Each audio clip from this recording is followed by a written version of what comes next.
It's been a while, but what are we doing this time? So we're working in an 83 beautiful Landcruiser. This Landcruiser is kind of like a special vehicle. Well, not kind of like a special vehicle. It's an actual special vehicle. It's an 83 American market left-hand drive diesel.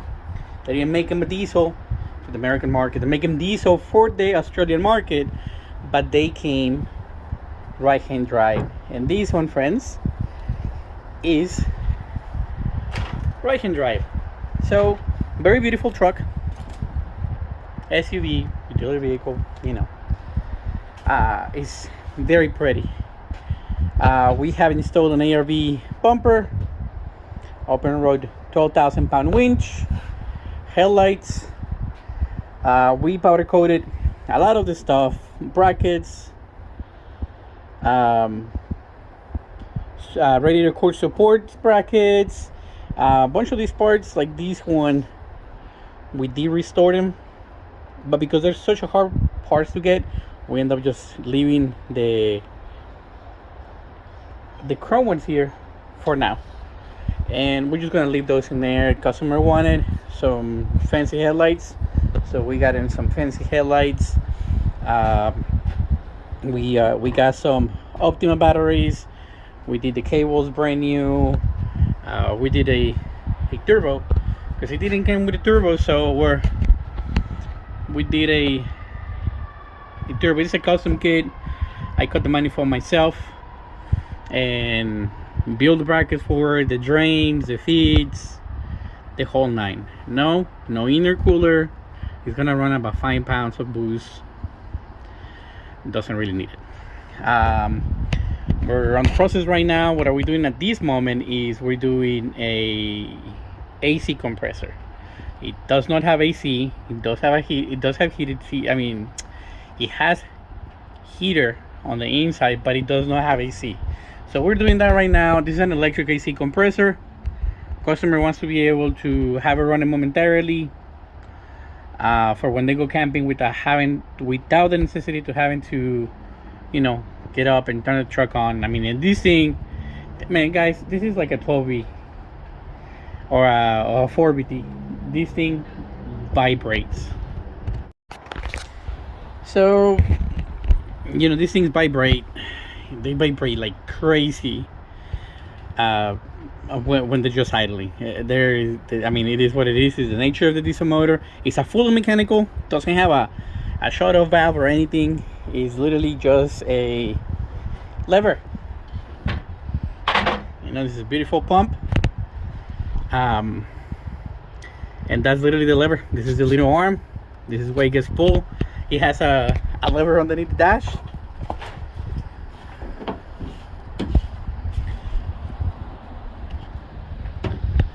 You see it right there? That's the lever right there. Kill engine. This is the interior. We're still working on it. We're gonna do a lot of stuff to it. But like I said, it's a beautiful car. We're running side lights. We're adding another pair of lights. We're gonna run a pair of lights on the front. We're gonna run a pair of lights on the back. We're all gonna run them with a wireless light management. I really don't want to have a bunch of wires going on the inside. Just the necessary, like for the AC, or I don't know, for the radio, things like that have to be inside. And we're gonna run something, that audio guys or anybody does, wiring does, is so you run a main wire, and it doesn't have to be like a 0 gauge. It can be something, like an 8 gauge. You can run an 8 gauge inside, and if you're gonna run some other accessories, then you put them on a fuse block, and then from there you can run your accessories. So like this stuff, kind of like this, you'll put your, like this one is pretty cool. Has grounds and then your positive wires on this side, so you can do your fuses. You run the whole thing through the firewall. You put this guy somewhere where it's accessible, and you don't have to be like upside down, or it's easy to access when you're out on the road, and then you just take power from here, and from here these are your grounds, these are your powers, And if you have one of them that shorts, the light comes on immediately.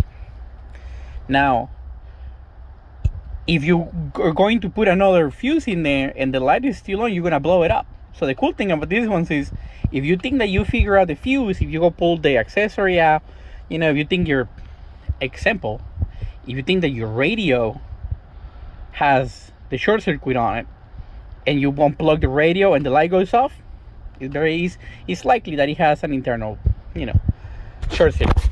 This is where we're gonna run the AC. We're trying to keep everything as factory as possible in here, so we're gonna keep the controls factory as much as we can.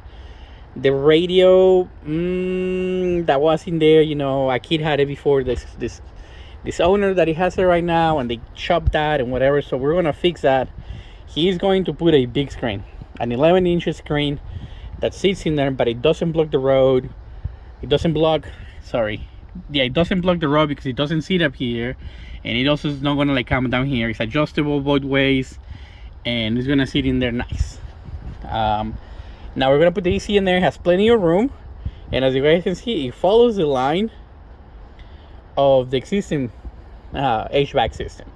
This is literally the only way. We didn't want to take any of the HVAC off because, you know, that one has a defrost and has all the other stuff on it, but he wants to, in case he changes his mind, so he's gonna change that. He's gonna, you know, do another thing with that, and we're gonna put some other stuff on the back and make it look great. I'll continue updating you guys as we continue to go with this. Snorkel is completely functional and it's waterproof, and it only breathes from here and from nowhere else. So keep you guys updated.